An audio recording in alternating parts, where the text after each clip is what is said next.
ฤดูกาลม็อบไปอีกแล้วพี่น้องดีแต่บ่ยืดเยื้อปานใดเนาะอาชีพตำรวจหลีกเลี่ยงบ่ได้ที่สิไปรักษาความสงบเรียบร้อยถ้าแม่นรัฐบาลใดมาเฮาก็รับใช้รัฐบาลนั้นบ่มีสิทธิ์สิเลือกข้างเป็นกลางดีที่สุดการกระทบกระทั่งกันก็เป็นเรื่องปกติธรรมดาก็ย้อนว่าคนที่สร้างสถานการณ์ก็มีอยากให้เกิดความรุนแรงในบ้านในเมืองก็มีแต่ตราบใดที่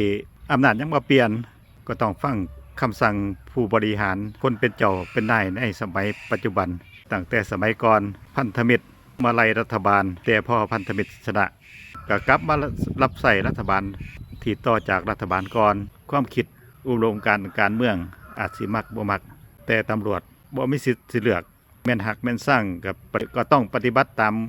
คำสั่งของผู้มีอำนาจตามกรอบของกฎหมายเพราะว่ารัฐบาลก็ถือว่าเป็นตัวแทนของประชาชนเฮารับใช้ประชาชน